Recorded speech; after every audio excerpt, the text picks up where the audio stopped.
नमस्कार दोस्तों। ओनो study YouTube channel पर आप सभी का स्वागत है। जैसे कि हम राज्य व्यवस्था और संविधान यानी कि पॉलिटी एंड कॉन्स्टिट्यूशन के अंतर्गत हमने बहुत सी चीज़ें देखी थी और उन्हीं के क्रम में आज हम नागरिकता यानी कि सिटीजनशिप की दूसरी क्लास है। कल हमने पिछली क्लास की थी और उसमें हमने संवैधानिक प्रावधान देखे थे कि जो संविधान होता है, जो संविधान है उसमें नागरिकता से संबंधित क्या प्रावधान थे कि नागरिकता यानी कि संविधान जो हमारा है वो हमें क्या बताता है। अगर हम पिछली क्लास को रिवाइज करें 5-10 मिनट में, अगर उसको रिकैप करें तो जो हमारा संविधान है वो बताता है कि कौन नागरिक है या कौन नागरिक होगा जब हमारा संविधान 26 जनवरी 1949 को जब लागू होता है। उस डेट से 26 जनवरी 49 को कौन सी डेट बताई थी हमने आपको? 26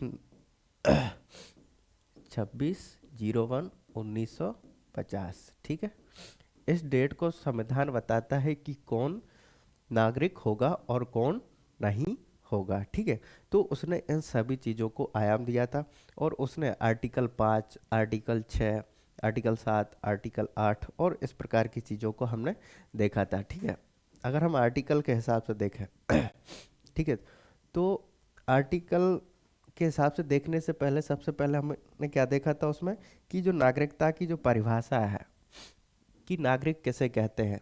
ठीक है, उसको भी रिवाइज कर लेते हैं कि उसके लिए क्या चीज़ें हैं। 3 चीज़ें होना चाहिए, उनमें से क्या क्या होना चाहिए? पहला होता है कि अधिकारों का होना। ठीक है, अगर कोई किसी देश का नागरिक है तो उसमें एक अधिकारों का होना। दूसरा है कि उसमें कर्तव्यों, जो कर्तव्य होते हैं उनका भी होना, यानी कि इन दोनों में क्या होगी? समानता, समरूपता या समानता। तो ये दोनों उसको मिले होंगे। अगर कोई किसी देश का नागरिक है तो वह देश उसको नागरिकों को कर्तव्य और अधिकार दोनों देता है। और ये जो होते हैं वो क्या होते हैं? एक राजनीतिक राजनीतिक समुदाय के पूर्ण सदस्य होते हैं। ठीक है, पॉलिटिकल कम्युनिटी के पूर्ण सदस्य होते हैं। ठीक है, जब हम मार्शल टी एच मार्शल की जो एक मानक परिभाषा जिन्होंने दी है, जो अभी तक सर्वमान्य है, तो उसके अनुसार क्या है कि जो राजनीतिक होते हैं, राजनीतिक सदस्य होता है उसके पूर्ण सदस्य। ठीक है, और जिनके अधिकार और कर्तव्य में समरूपता होती है, कोई विभेद नहीं होता है, तो उसे हम क्या कहते हैं? उसे हम कहते हैं नागरिक। हमने यही परिभाषा देखी थी कल। फिर इसके सामने, इसके आगे हमने देखा था कि कौन देश का नागरिक होगा और कौन नहीं होगा, इस बात को देखा था हमने। और इसी के चलते हमने आर्टिकल 5 देखा था। ठीक है, आर्टिकल 5 क्या कहता है कि कौन नागरिक होगा, और उससे संबंधित हमने आर्टिकल 5 में कौन कौन से प्रावधान देखे थे। अगर हम आर्टिकल 5 के प्रावधान देखें, ठीक है, आर्टिकल 5 के प्रावधान देखें तो ये जिसका जन्म भारत में हुआ, ठीक है, किसका? जिसका जन्म भारत में हुआ हो। ठीक है, ये देखा का कि जिसका जन्म भारत में हुआ हो। हम किस डेट से बात कर रहे हैं? ये डेट याद रखना आपको, 26 जनवरी 1950। ठीक है, इस डेट से जिसका जन्म भारत में है, जिसके माता या पिता या दोनों क्या हो? भारत के नागरिक हो। तो ये भी हमने देखा था। दूसरा है कि जो 5 वर्ष से भारत में रह रहा हो, 5 वर्ष से भारत का निवासी हो। ये देखा था। 5 वर्ष का मतलब है कि इस डेट से, ठीक है, कब से? 26 जनवरी 1950 से। आर्टिकल 5 इन आधारों पर, तो अगर वो ये कैटेगरी या ये जो चीज़ें हैं तो पाई जाएंगी तो वो क्या कहलाया जाएगा? वो भारत का नागरिक कहलाएगा। ठीक है, क्या कहलाएगा? भारत का नागरिक। और जो जन्म हुआ वो कहाँ होना चाहिए? भारत के राज्य क्षेत्र में। ठीक है, कहाँ होना चाहिए? भारत के राज्य क्षेत्र में, ना कि भू क्षेत्र में। ठीक है, तो ये अंतर समझ लेना कि ऐसा व्यक्ति जिसका जन्म भारत के राज्य क्षेत्र में हुआ हो तो उसे हम क्या कहते हैं? वो भारत का नागरिक होगा। या जिसके माता पिता या दोनों में से कोई एक या दोनों भारत के नागरिक हो, तो उसका जो शिशु होगा, जो संतान जन्म लेगी, तो वो क्या होगा? वो भारत का नागरिक होगा, या जो 26 जनवरी 1949 से पिछले 5 वर्षों से भारत में निवास कर रहा हो, तो वो क्या होगा, वो भी भारत का एक नागरिक होगा। फिर अगला चीज़ देखा था हमने आर्टिकल 6 में कहता है कि वे व्यक्ति जो कहाँ पाकिस्तान से भारत आए, ठीक है, पाकिस्तान से भारत आए, वो कैसे देश के नागरिक होंगे। तो उस बात को भी हमने देखा, क्योंकि हमने देखा कि पहले 1947 से पहले भारत और पाकिस्तान एक ही हुआ करता था, लेकिन भारत स्वतंत्रता अधिनियम और माउंटबेटन योजना के तहत भारत और पाकिस्तान दो स्वतंत्र डोमिनियन स्टेटस वाले दो राज्य बनते हैं। तो कुछ नागरिक जिनको भारत पसंद था वो भारत में आना चाहते थे, और ऐसे भी कुछ नागरिक थे जिनको पाकिस्तान पसंद था, वो पाकिस्तान जाना चाहते थे। इसी प्रक्रिया में ये संविधान निर्माताओं ने इस प्रकार का प्रावधान रखा कि आखिरकार हम हैं तो एक ही, लेकिन कुछ लोग जो अब पाकिस्तान में रहना चाहते हैं, जिनको पाकिस्तान पसंद है, या वो व्यक्ति जो भारत में रहना चाहता है वो भारत में रहे। इसी के चलते ये प्रावधान रखा गया कि जो व्यक्ति पाकिस्तान से भारत आएगा वो कैसे देश का नागरिक होगा, यानी कि उनके लिए एक जो भारत शासन अधिनियम था 1935, ठीक है, अविभाजित भारत में जिसके माता पिता का जन्म हुआ वो भारत का नागरिक बन सकता है। ठीक है, एक डेट थी मार्च का 1948 से पहले, और बाद में जो आए लोग आए होंगे क्योंकि यहाँ से एक अनुमति पत्र चालू हो गया था। तो इस डेट को आपको बिल्कुल कतई याद नहीं रखना है, ठीक है, बस एक जो डेट हमने बताई 26 जनवरी 1950, ये याद रखना है आपको। अगला आर्टिकल 7 था। अगला आर्टिकल 7 में क्या था कि जो भारत से पाकिस्तान चले गए, ठीक है, क्योंकि पाकिस्तान से भी आए लेकिन भारत से भी गए, उनमें से कुछ ऐसे होते हैं कि जो ठीक है चले जाते हैं, लेकिन बाद में पता चलता है कि हमें ये पाकिस्तान पसंद नहीं है, और पाकिस्तान से पुनः फिर भारत वापस होते हैं, कहते हैं नहीं हमको तो भारत माता की गोद में ही जाना है। तो फिर वो लोग भी वापस आते हैं, तो उनको कैसे नागरिक माना जाएगा वो आर्टिकल 7 आपको डिफाइन करता है, पिछली कक्षा में बता चुके हैं। फिर आते हैं कि ऐसे व्यक्ति जो भारत के बाहर निवास करते हैं, भारत के बाहर हैं, तो उनको भी हमने नागरिक बनाया। कैसे नागरिक बन सकते हैं, वो भी नागरिक बन सकते हैं, ठीक है। तो इस प्रक्रिया को हमने देखा था, और फिर हमने देखा था कि जो नागरिकता से संबंधित जो भी प्रावधान है कि कैसे कोई नागरिक बनेगा, कैसे किसी की नागरिकता हटेगी, या इन चीज़ों को हमने देखा था, और नागरिक और विदेशी में भी हमने अंतर देखा था, ठीक है।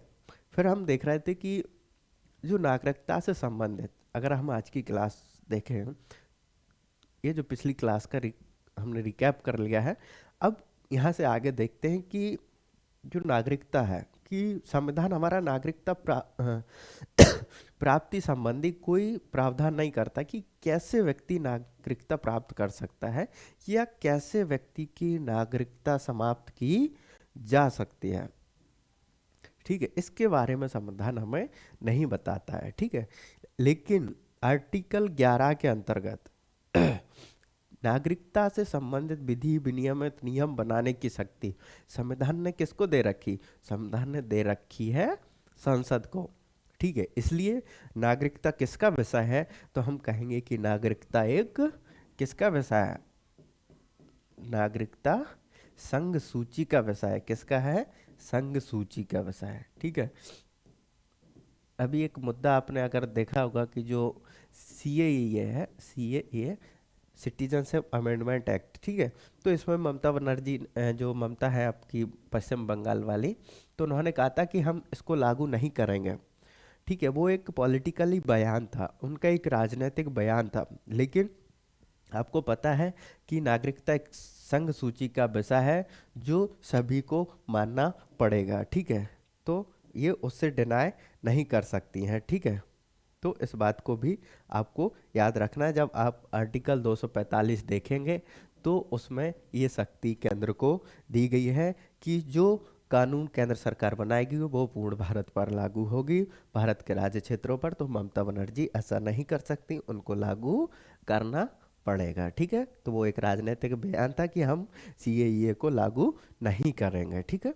तो वो बिल्कुल सरासर गलत था, वो एक राजनीतिक बयान था, ठीक है। अब हम देख रहे हैं क्या, नागरिकता अधिनियम,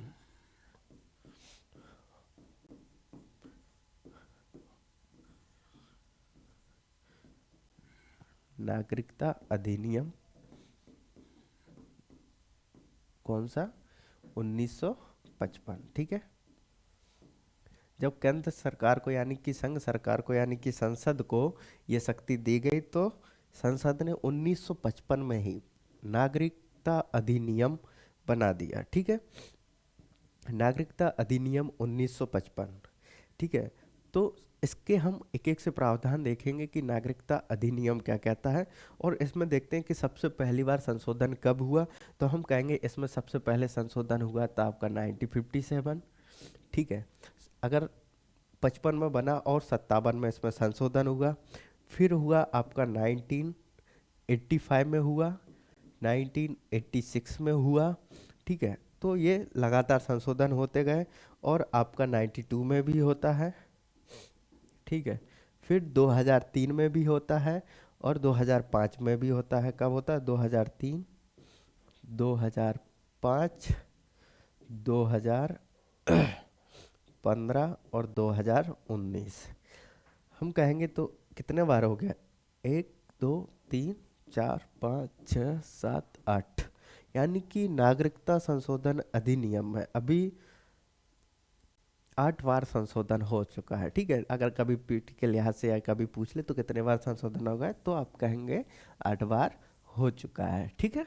तो हम नागरिकता अधिनियम देखते हैं। तो नागरिकता अधिनियम जो पहली बात बताता है वो ये बताता है कि नागरिकता कैसे प्राप्त की जा सकती है। भारत की नागरिकता किन किन आधारों पर हम प्राप्त कर सकते हैं, यानी कि जो भारत की नागरिकता होती है उसको हम किन तरीकों से प्राप्त कर सकते हैं। अगर हम कहें तो पहली कौन सी है? तो पहली है उसमें जन्म से। कैसे? जन्म से। ठीक है। दूसरी वंश या रक्त संबंध से। ठीक है। वंश या रक्त संबंध से। ठीक है। ऐसे भी नागरिकता प्राप्त की जा सकती है। अगर तीसरी बात करें कि तीसरा तरीका कौन सा होगा नागरिकता का, तो वो होगा आपका आवेदन के द्वारा। आवेदन के द्वारा। ठीक है। चौथा होगा आपका देशीयकरण के आधार पर।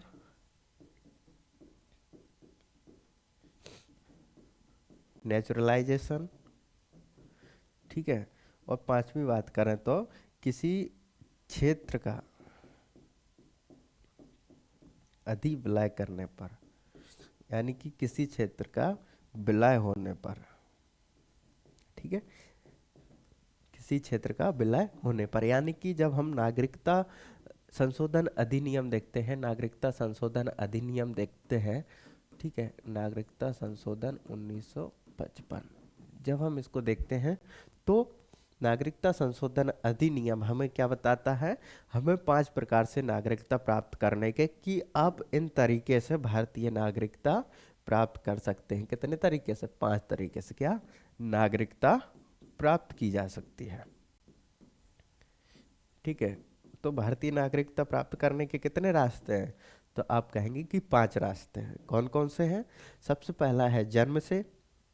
अभी करेंगे कि कैसे व्यक्ति जन्म से भारत का नागरिक हो सकता है। फिर कि वंश या रक्त संबंध से। कैसे? वंश या रक्त संबंध। पहली कौन सी है? जन्म से। दूसरी वंश या रक्त संबंध से। तीसरा आवेदन के द्वारा, देशीयकरण के आधार पर, और क्षेत्र का अधिविलय या विलय होने पर। ठीक है।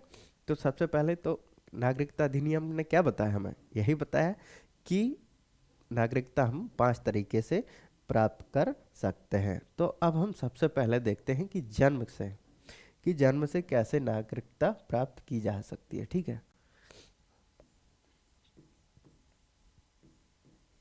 जन्म से, जब हम जन्म से नागरिकता की बात करते हैं तो इसके शब्द से स्पष्ट है कि व्यक्ति का जन्म बाय बर्थ। ठीक है।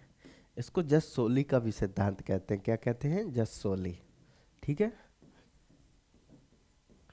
अगर कभी पूछे तो इसे जस सोली का भी कहते हैं। ठीक है। बाय बर्थ, जन्म से इंग्लिश टर्म यूज करना बाई बर्थ जब से। इसे जस्ट सोइली, ठीक है, सोइली का अगर हम मतलब निकालें तो सॉइल होता है मिट्टी से, तो इसका मतलब हो गया लॉ ऑफ सॉइल, ठीक है।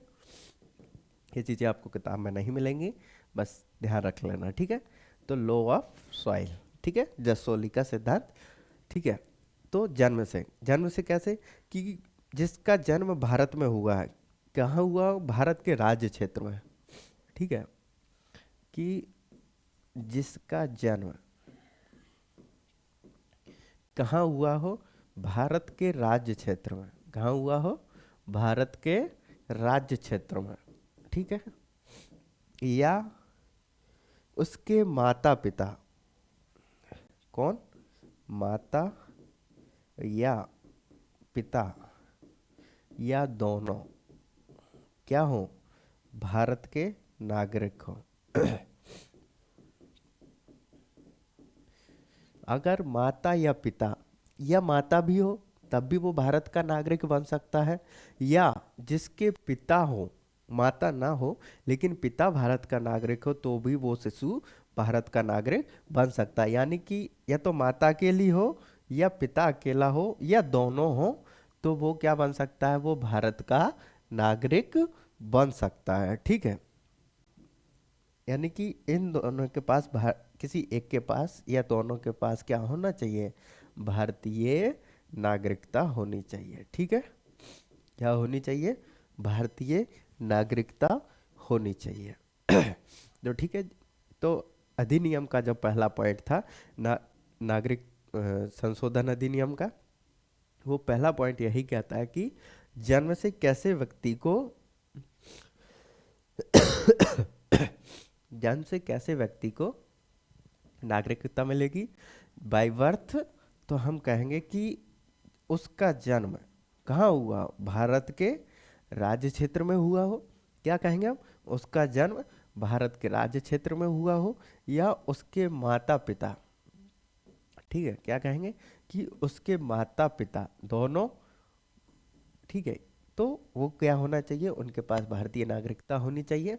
तो जो शिशु जन्म लेगा, जिस शिशु ने जन्म लिया है, तो क्या हो जाएगा, वो भारत का नागरिक हो जाएगा, ठीक है। तो आपको ये चीज़ें रटना नहीं है, समझते हुए चलना है, आपको याद हो जाएगी, ठीक है। तो हमने क्या देखा अभी, कि जन्म से कैसे कोई नागरिक बनता है, ठीक है। अब इस अधिनियम की हम अगली बात करते हैं कि ये अधिनियम अगला क्या, हमने 5 प्रकार का देखा, अगला क्या था, रक्त या वंश के संबंध में क्या देखा था हमने, रक्त या वंश के आधार पर, ठीक है, क्या देखा था हमने, रक्त ऑब्लिक वंश के आधार पर,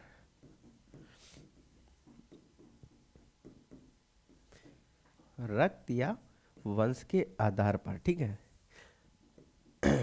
अगर कोई व्यक्ति रक्त या वंश के आधार पर नागरिकता प्राप्त करना चाहता है, इसे बाई किंगशिप कहते हैं, ठीक है, क्या कहते हैं, वाई किंगशिप, ठीक है, किंगशिप की, या सैंगविन भी कहते हैं इसको, क्या कहते हैं, द सैंगविन, ठीक है। ये भी एक थ्योरी होती है, अगर कोई रक्त या वंश के आधार पर नागरिकता प्राप्त करना चाहता है, किस पे, रक्त या वंश के आधार पर नागरिकता प्राप्त करना चाहता है, तो उसे क्या करना पड़ेगा, कि वंश के आधार पर, मतलब कि तुम्हारे दादा परदादा कोई हो, तो वो अगर वो थे तो वो कैसे, उनके अगर तुम रिलेटेड हो, तो कैसे तुमको रक्त या वंश के आधार पर नागरिक मान लिया जाएगा।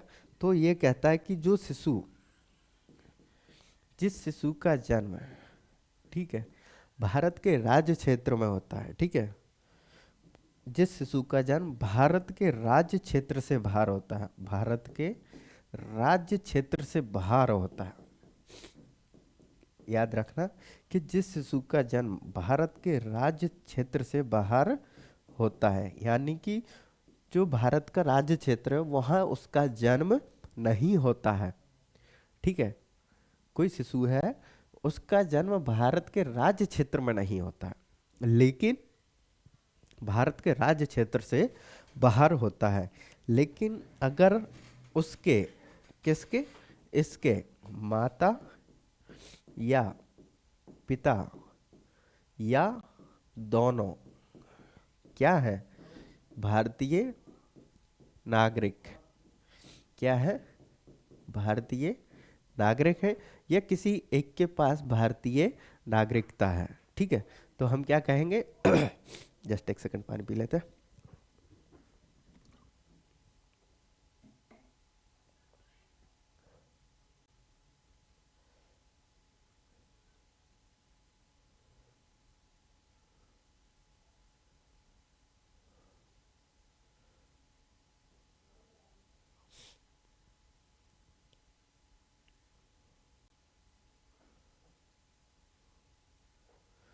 ठीक है, तो क्या है कि अगर कोई शिशु है जिसका जन्म भारत के बाहर होता है, ठीक है, तो हम क्या देख रहे हैं, रक्त या वंश के आधार पर।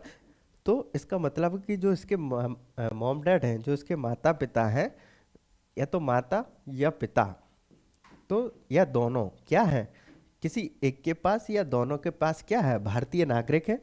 तो अगर वो, कैसे समझें इसको, कि शिशु का मान लेते हैं कि ये कोई व्यक्ति है और ये आईएएफ क्या है, एक बिजनेसमैन है, या फिर आईएफएस अधिकारी है, ठीक है, ये एक आईएफएस अधिकारी है, लेकिन ये यूएसए में जॉब करता है। आईएफएस अधिकारी है, यूएसए में रहता है, विद फैमिली रहता है, वहाँ इसको एक शिशु का जन्म होता है, ठीक है, तो हम क्या कहेंगे कि इस समय हुआ है तो ये भारत के राज्य क्षेत्र से बाहर है।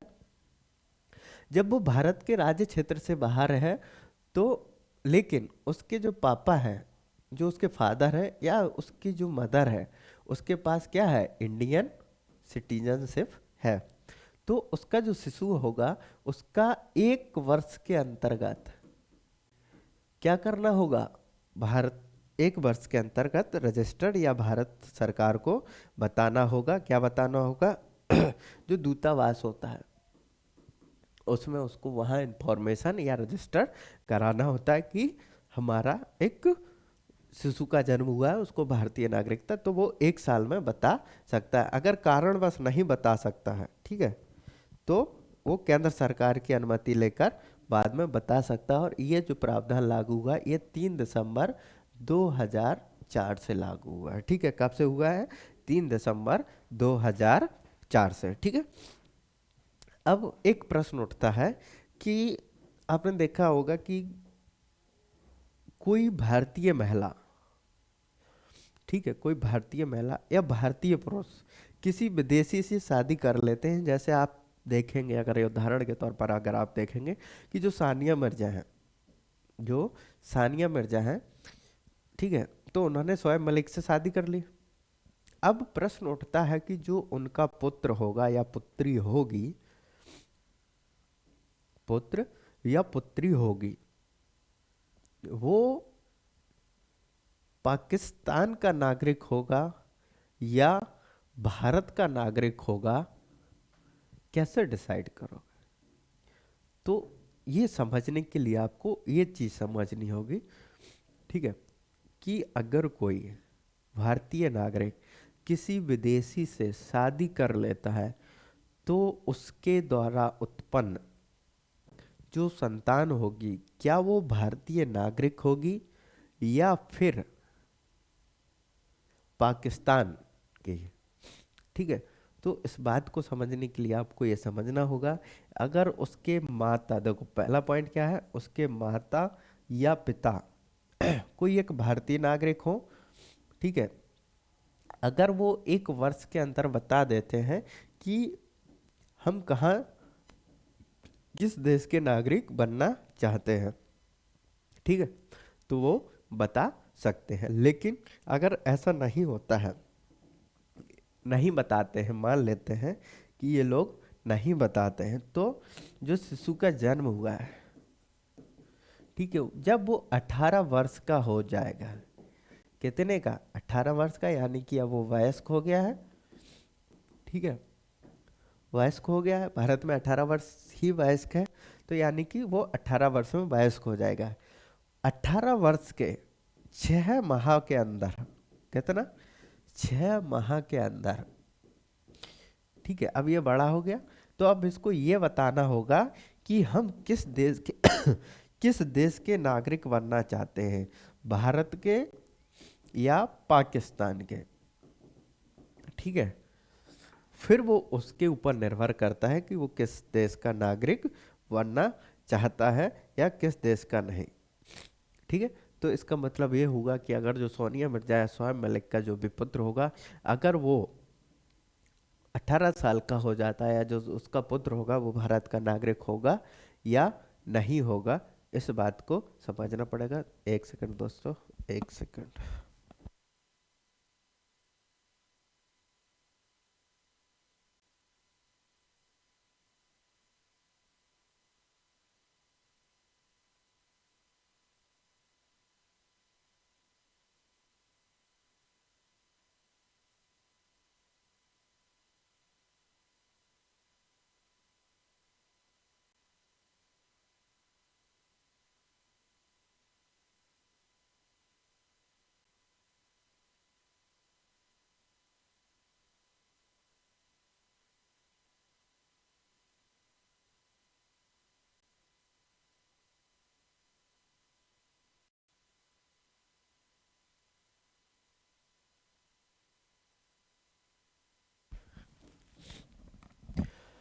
तो हम क्या देख रहे थे, हम देख रहे थे कि अगर कोई भारतीय नागरिक किसी विदेशी से विवाह कर लेता है, तो उसका जो पुत्र होगा वो भारत का नागरिक हो गया या संबंधित देश का, जिससे उसने शादी की है, जिस देश के नागरिक से शादी की है, ठीक है।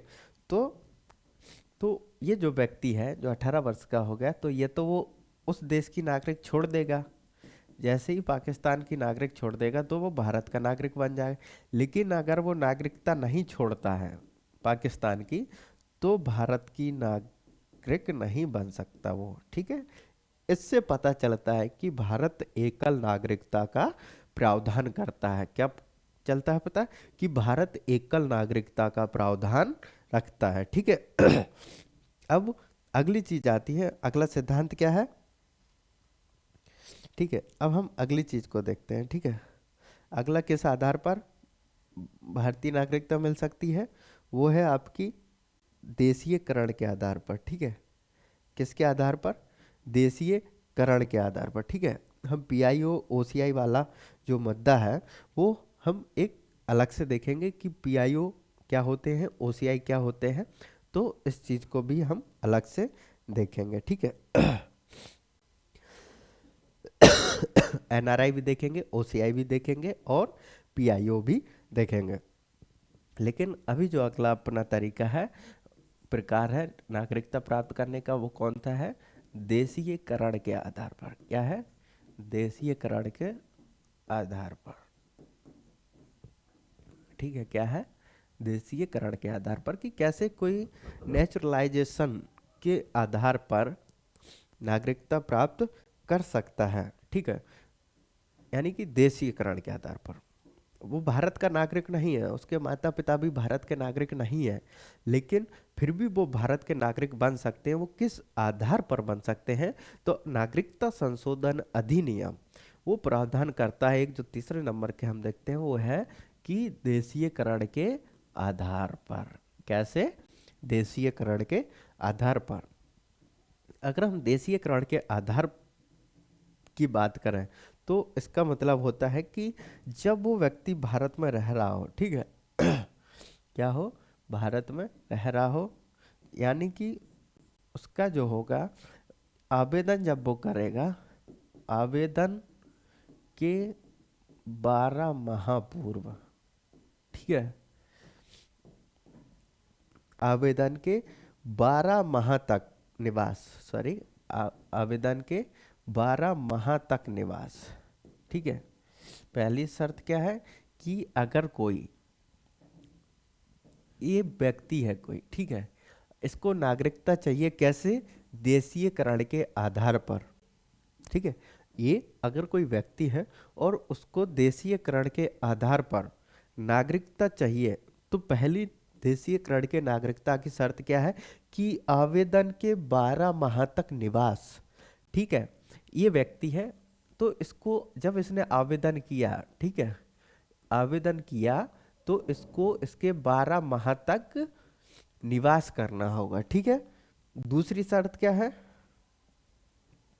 दूसरी शर्त है कि पिछले 12 वर्षों में, कितने? पिछले 12 वर्षों में, पिछले 12 वर्षों में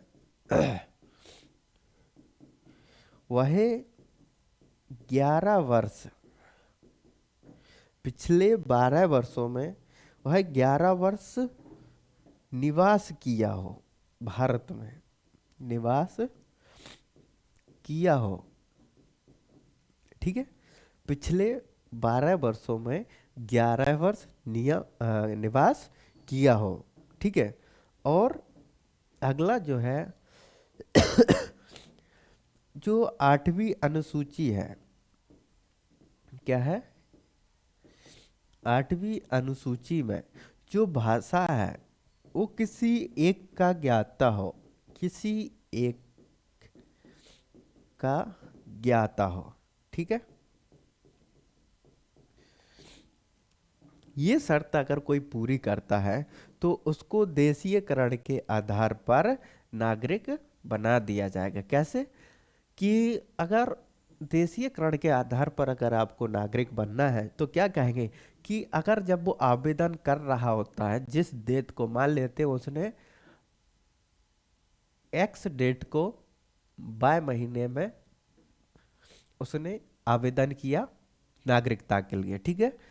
तो एक्स डेट से आवेदन के 12 माह तक निवास, यानी कि उसने ये जो निवास किया है उसके 12 माह तक निवास, यानी कि इसके 12 माह तक, एक्स डेट से पिछले 12 माह, ठीक है, तक निवास किया हो, ठीक है। दूसरा क्या है कि पिछले 12 वर्षों में, यानी कि एक्स डेट से 12 महीने, यानी कि जो पिछला 11 साल है तो वो 11 वर्ष क्या रहा हो, वो भारत में रहा हो, ठीक है।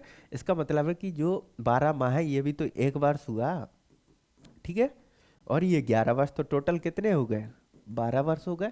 यानी कि इसका मतलब है कि वो व्यक्ति 12 वर्ष भारत में रहा हो, यानी कि उसने 12 वर्ष भारत में निवास किया हो। लेकिन जैसे ही उसके 11 वर्ष पूर्ण हो गए हो, वो 12वें वर्ष में या 11वें वर्ष के अंत में नागरिकता के लिए क्या कर दिया हो, अप्लाई कर दिया हो। इसका मतलब ये था, ठीक है। टेक्निकली नहीं जाना है आपको, सीधा और सिंपल समझना है कि वो 12 वर्ष रहा हो, जैसे ही उसके 11 वर्ष खत्म होने को आए होंगे उसके अंत में, ठीक है, वो नागरिकता के लिए क्या कर दे, अप्लाई कर दे और भारत की नागरिकता प्राप्त कर सकती है। अगर भारत सरकार उस नागरिक फॉर्म को स्वीकार कर लेती है तो वो एस भी कर सकती है और नो भी कर सकती है, ठीक है। इंडिया गवर्नमेंट के ऊपर है ये, ठीक है। वो यस भी कर सकती है और नो भी कर सकती है, ठीक है। तो हमने क्या देखा कि देशीयकरण के आधार पर कैसे नागरिकता प्राप्त की जा सकती है। तो हम कहेंगे कि देशीयकरण के आधार पर नागरिकता इस प्रकार प्राप्त की जा सकती है, ठीक है। अब अगला होता है अगला कौन सी है हमारी, अगली हम देखते हैं, अगली है हमारी किसी क्षेत्र के अधिविलय, किसी क्षेत्र के विलय होने पर, यानी कि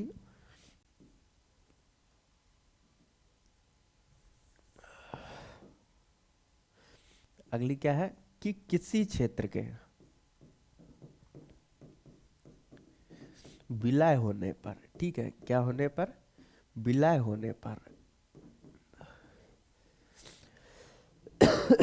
सॉरी, किसी देश के विलय होने पर, यानी कि जब किसी क्षेत्र का हम विलय करते हैं, अपने में मिलाते हैं, तो उसकी जो नागरिक होंगे, उसके जो नागरिक होंगे वो भारत के कैसे नागरिक बनेंगे, ठीक है, यानी कि अधिविलय के द्वारा, ठीक है।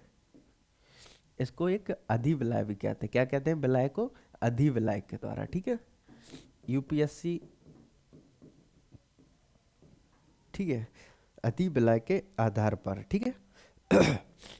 इसका मतलब है कि अगर कोई क्षेत्र है, वो भारत, या तो उसको लड़कर उसको अपने में ला ले कि भारत पाकिस्तान का युद्ध चल रहा है, पाकिस्तान मान ही नहीं रहा है, भारत को लगता है कि नहीं, भारत उसको अपने अधीन कर लेता है और भारत में उसका विलय कर लेता है। जब वो विलय कर लेगा तो जो भारत पाकिस्तान के जो नागरिक हैं, विलय हो गया भारत में, तो अब वो किसके नागरिक होंगे, वो किसके नागरिक बनेंगे, वो भारत के नागरिक बनेंगे। तो जो नागरिकता संशोधन अधिनियम है, वो यही बताता है कि जब किसी क्षेत्र का भारत में विलय किया जाता है तो उस क्षेत्र में निवास करने वाले भारत के नागरिक होंगे। उनको नागरिकता कैसे प्रदान की जाएगी, ये नागरिकता अधिनियम, संशोधन अधिनियम बताता है, ठीक है। और आप इस क्लास की जो सीरीज है उसको देखिए, स्टेप बाय स्टेप चलेगा। अभी आपको पीआईओ, ओसीआई, एनआरआई ये भी बताना है, और साथ ही साथ देखेंगे अभी कि जो नागरिकता संशोधन अधिनियम है 2019 वाला जो अधिनियम है, जिसमें सीएए का जो विवाद था, वो कैसे इतना रूप लिया, कैसे सुप्रीम कोर्ट मामला पहुंचा, एन एनआरसी क्या है, एनपीआर क्या है, ये सारा विवाद का मुद्दा अपन जब लास्ट करेंगे, तो ये लास्ट का ही मुद्दा है, तो लास्ट में होगा, ठीक है। तो इस बात से आप टेंशन ना लें। तो अभी हम क्या देख रहे हैं कि किसी क्षेत्र का अधि विलय या विलय कर लिया जाता है तो उसके देश का नागरिक बन जाता है। हमने देखा था कि जब 100वां संशोधन हुआ था, तो जो 51 कॉरिडोर थे बांग्लादेश के, वो हमने भारत में विलय कर लिए थे, और जो बांग्लादेश के तरफ थे तो हमने बांग्लादेश को दे दिया था। जब हम 100वां अमेंडमेंट देखेंगे कॉन्स्टिट्यूशन का, तो उसमें ये बात है। तो जो 51 कॉरिडोर भारत में आए हुए हैं,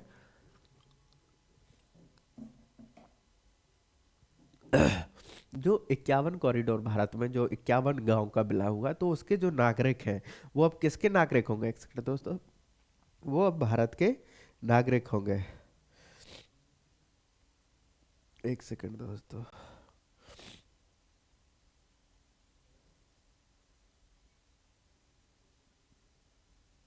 ठीक है। तो अब वो किसके नागरिक होंगे, भारत के। जब आपने देखा होगा कि सिक्किम का विलय जब भारत में किया गया था, तो उनको भी ऐसे ही नागरिक बनाया गया था। कैसे, विलय के द्वारा। फिर उनको 35वां संशोधन था, उसके तहत भारत को बनाया। 36वां संशोधन, दो सिक्किम से रिलेटेड थे, तो उस चीज को आप देख सकते हैं, ठीक है। तो उनको एक आदेश जारी किया जाता है, और उस आदेश में लिखा जाता है कि आज से ये, अगर जो सिक्किम का विलय हुआ था, तो बस उनके लिए ये कहा गया था कि अगर आप सिक्किम के नागरिक हैं, तो अब भारत के नागरिक होंगे। बस आपको ये बताना होगा कि हम सिक्किम के नागरिक हैं, ठीक है। ये किया गया था।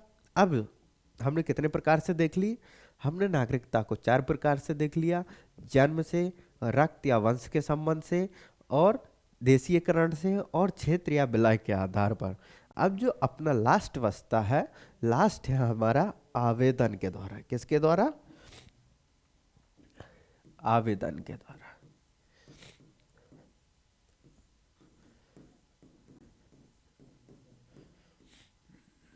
Bye registration.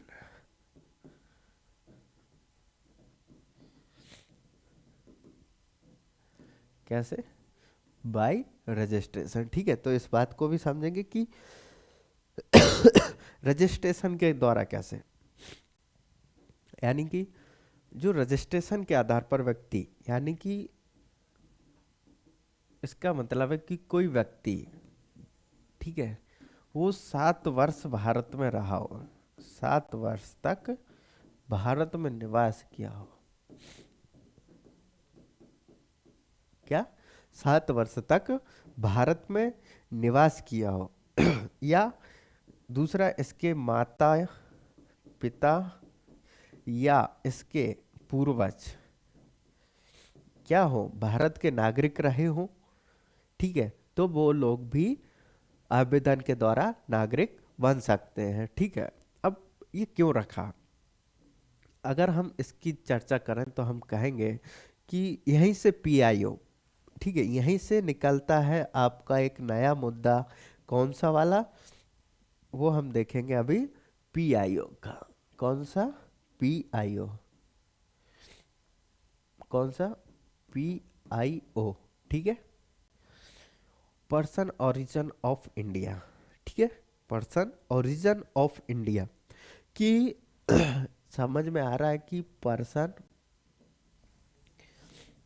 अगर इसके आधार पर कोई नागरिकता प्राप्त करना चाहता है कि बाई रजिस्ट्रेशन मिले, तो कैसे? कि वो व्यक्ति जो 7 वर्ष से भारत में निवास कर रहा हो पहली बार, साथ उसके माता पिता या पूर्वज क्या हो, भारत के नागरिक रहे हैं, तो वो क्या कर सकते हैं, भारत की नागरिकता प्राप्त कर सकते हैं। कैसे कर सकते हैं? अगर हम कहें कि तो यहाँ से निकलता है एक कॉन्सेप्ट PIO, ठीक है। जब हम PIO की बात करते हैं तो PIO क्या है, किसका का मतलब? पर्सन ओरिजिन ऑफ इंडिया, ठीक है, पर्सन ओरिजिन ऑफ इंडिया, यानी कि जो व्यक्ति है, ओरिजिन मूल, इंडिया, कि जो व्यक्ति का मूल क्या है, भारत है, यानी कि उसकी जो उत्पत्ति है वो कहाँ से है, मूल। इसलिए अगर आपने एक शब्द सुना होगा कि भारतीय मूल के व्यक्ति, क्या सुना होगा?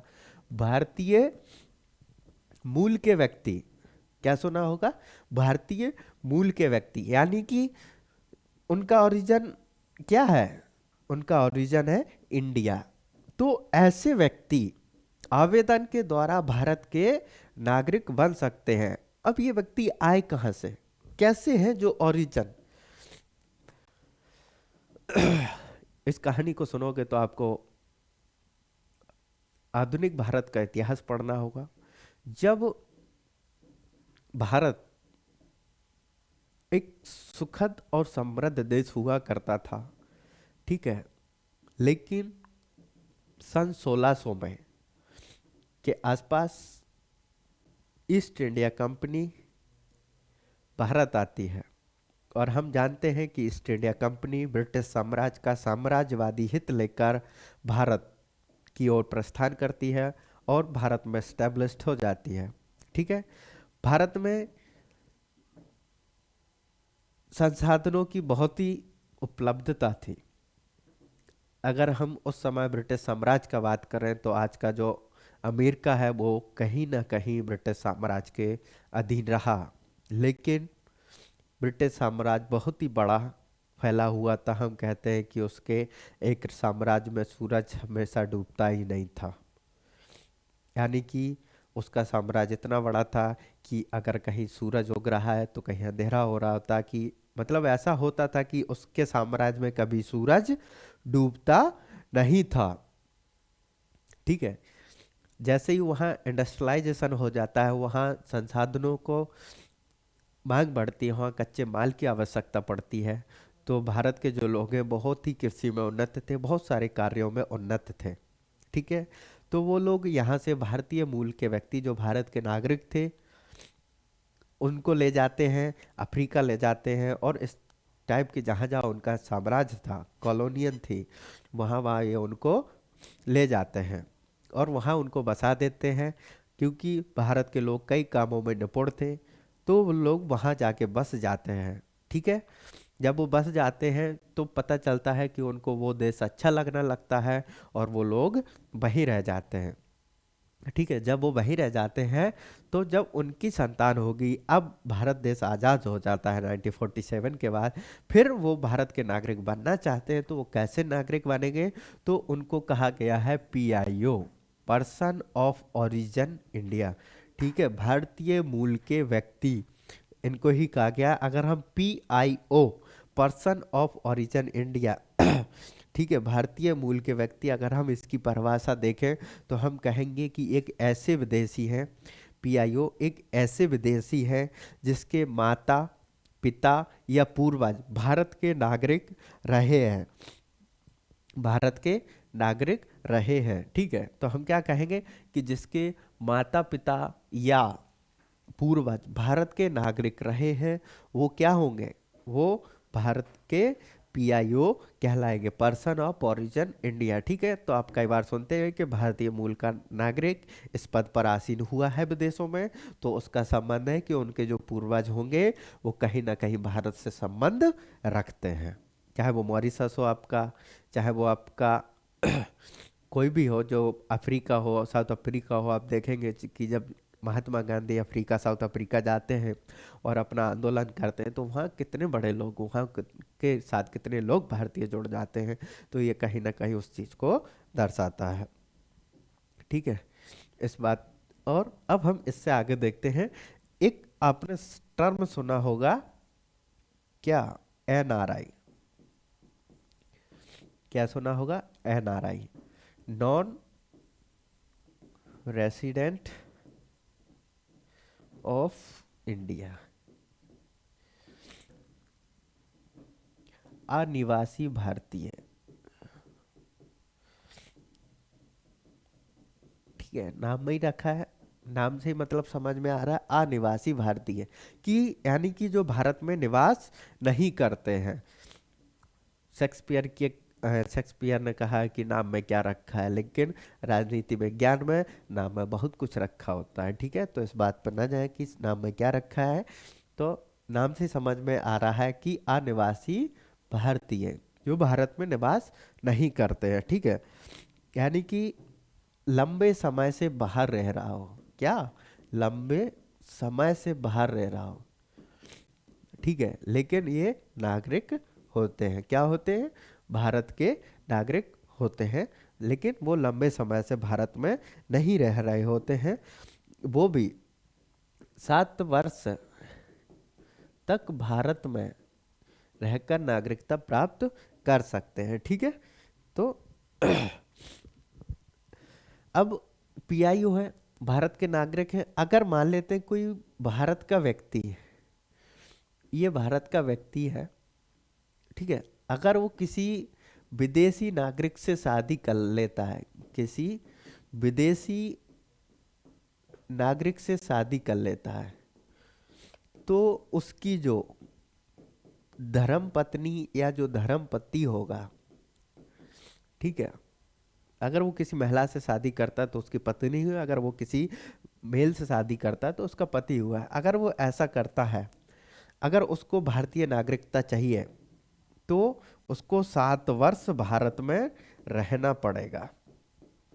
क्या करना पड़ेगा, 7 वर्ष भारत में रहना पड़ेगा। ठीक है, तो इसको एक उदाहरण के माध्यम से समझे कि सोनिया गांधी इटली से है, इटली से ही कोरोना वायरस आ रहा था, आया था, लेकिन हम ऐसा नहीं कहेंगे। ठीक है, एक उदाहरण के तौर पर अगर हम समझे, हम कहेंगे कि जो सोनिया गांधी है, ठीक है, सोनिया गांधी ने शादी की भारतीय व्यक्ति से, राजीव गांधी। ठीक है, तो उनको भी इसी के आधार पर नागरिकता मिलेगी, मिली है। ठीक है, उन्होंने 7 साल वेट किया होगा, फिर अप्लाई किया होगा, तब कहीं जाके वो भारत की नागरिक बनी। ठीक है, तो हम कहेंगे कि आवेदन के आधार पर एक तो उसके कोई जन्म हुआ हो, या किसी विदेशी महिला अगर कोई नागरिकता शादी कर लेता है तो उसको भी इस प्रकार से नागरिकता मिल सकती है। ठीक है, PIO, NRI हमने देख लिया है। एक बार हम इस से संबंधित, यानी कि नागरिकता अधिनियम में, अब जो हमारा लास्ट इसका जो व्यू बचता है नागरिकता संशोधन अधिनियम का, वो व्यू बचता है कि नागरिकता का परित्याग। ठीक है, नागरिकता समाप्ति कैसे होगी, अगर, क्योंकि जो चीज प्राप्त होती है वो समाप्त भी होती है। ये ठीक है, कि नागरिकता किस प्रकार से समाप्त की जा सकती है, ये है। इसके बाद हम क्लास को कंसाइज करेंगे।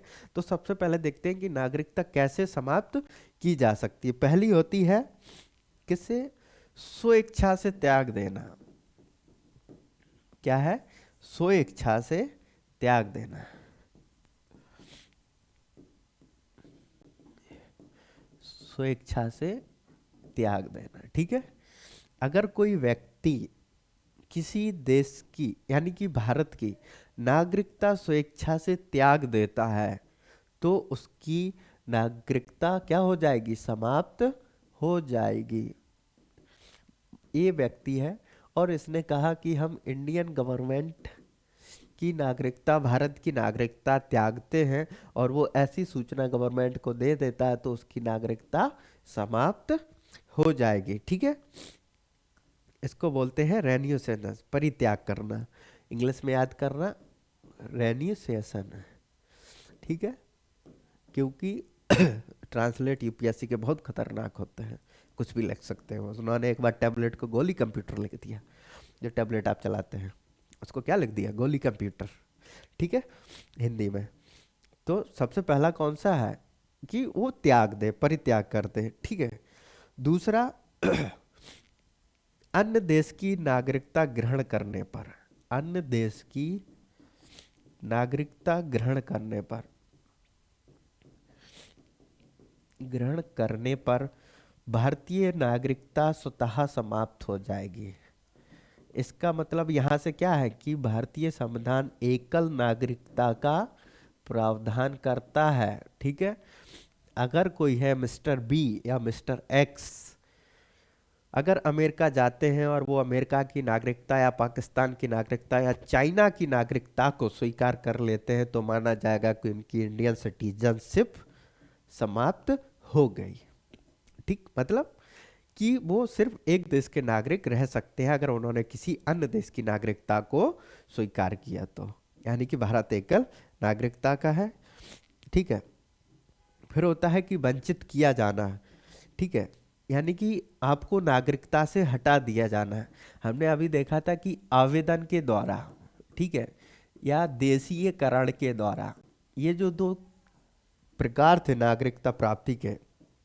ठीक है, हमने जब नागरिकता प्राप्ति के अभी जो अधिकार बताए थे आपको, उनमें से एक था आवेदन के द्वारा और दूसरा था देशीयकरण के आधार पर। यानी कि जो नागरिकता है ये दी गई थी, ठीक है, आपने आवेदन करके ली थी, यानी कि भारत सरकार की स्वेच्छा पर निर्भर था कि वो इसको दे या ना दे, लेकिन भारत सरकार दे देती है। लेकिन कुछ समय बाद ऐसा लगता है कि तुम भारत के प्रति निष्ठावान नहीं हो, भारत के संविधान के प्रति निष्ठावान नहीं हो, और तुम ऐसी गतिविधि करते हो जिससे भारत की एकता और अखंडता पर आंच आती है, तो भारत सरकार आपकी आवेदन जो नागरिकता है उसका क्या कर सकती है, उसकी समाप्ति कर सकती है, यानी कि आपको नागरिकता से वंचित किया जा सकता है। ठीक है, तो तीन हो गए कि आप स्वेच्छा से त्याग दो या आप अन्य देश की ग्रहण कर लें तो भारत की नागरिकता समाप्त हो जाएगी। तीसरा है कि आपसे वंचित किया जा सकता है नागरिकता से। और कब किया जा सकता, हाँ, वंचित से आशा है कि जब आपको नागरिकता से वंचित किया जाएगा, ठीक है, जब आपको नागरिकता से वंचित किया जाएगा तो फर्स्ट और सेकंड इन दोनों पर लागू नहीं होती है। फर्स्ट और सेकंड का मतलब यहाँ है, जब हमने पहले बताया था कि फर्स्ट का मतलब यहाँ होगा जन्म से, पहले हमने बताया था कैसे नागरिकता प्राप्त की जा सकती है, जन्म से, और दूसरी है रक्त या संबंध से। ठीक है, तो ये अगर इन दो तरीके से आपने नागरिकता प्राप्त की है, इन दो तरीके से अगर आपने नागरिकता प्राप्त की है तो आपकी नागरिकता समाप्त नहीं की जा सकती। जैसे कि मिस्टर सौरभ की नागरिकता वंचित नहीं किया जा सकता, मिस्टर सौरभ को नागरिकता से वंचित नहीं किया जा सकता क्योंकि उन्होंने जन्म से अर्जित की है। ठीक है, ठीक है, प्रधानमंत्री मोदी अगर चाहें कि मिस्टर सौरभ या मिस्टर एक्स, जो भी एक्स वाई जेड है, उनकी नागरिकता समाप्त करते हैं तो वह ऐसा कतई नहीं कर सकते। हाँ, अगर हमने नागरिकता कहाँ से ली हो, अगर हमने नागरिकता बात करें तो आवेदन के द्वारा या देशीयकरण के आधार पर ली है तो हम उनकी नागरिकता को वंचित कर सकते हैं। जैसे सोनिया गांधी, उनकी नागरिकता समाप्त की जा सकती है। ठीक है, अभी कैटरीना कैफ भी भारतीय नागरिक नहीं बनी है, उनको भी वेट करना पड़ेगा। ठीक है, तो वो आवेदन के द्वारा ले सकती है। तो इसलिए जो नागरिकता वंचन का अधिनियम है ये एक और दो पे, यानी कि जन्म से और रक्त के संबंध पर लागू नहीं होती है। ठीक है, हमने क्या देखा आज नागरिकता संशोधन अधिनियम। ठीक है, कैसे नागरिकता प्राप्त की जा सकती है और कैसे नागरिकता का समापन किया जा सकता है। ठीक है, अब जो अपना मुद्दा बनता है, एक मुद्दा आता है वो है हमारा कि क्या भारत बीच में प्रश्न उठा था दोहरी नागरिकता की ओर झुक रहा है, और दूसरा था सीएए, इसी के चलते हम एक एनआरसी देख लेंगे और एक एनपीआर, ठीक है, सिटीजनशिप अमेंडमेंट एक्ट 2019, एनआरसी और एनपीआर, इन मुद्दों को भी देखेंगे कि इनका विवाद क्या है, शाहीन बाग में इतनी भीड़ क्यों उमड़ी। ठीक है, इसी के चलते आज की क्लास हम यही समाप्त करते हैं, और जो नेक्स्ट क्लास होगी वो बहुत ही शानदार और सारगर्भित तरीके से आपको समझ में आएगा कि नागरिकता से संबंधित जो विवाद था वो कैसे उभरा और कैसे सुप्रीम कोर्ट गया, क्यों लोग शाहीन बाग में इकट्ठा हुए, क्यों पश्चिम बंगाल जो था वो इस चीज को मानने से इनकार कर रहा था। लेकिन हम आपको पहले ही बता चुके हैं कि जो नागरिकता है, जो नागरिक से संबंधी है, वो संघ सूची का विषय है, तो राज्य सरकार को मानना ही पड़ेगा आर्टिकल 245 के तहत। ठीक है, तो आज की क्लास हम यही समाप्त करते हैं, और कल हम देखेंगे ओसीआई और पीआईओ और एनआरआई में एक अंतर कर लेंगे कि क्या अंतर होता है, क्या सुविधाएं होती हैं, और एक अंतर और एक जो अगला कॉन्सेप्ट है वो हम देख लेंगे सीएए, नागरिकता संशोधन अधिनियम 2019। ठीक है, तो आज के लिए यही तक, आशा करते हैं कि आप सब लोग अच्छे होंगे।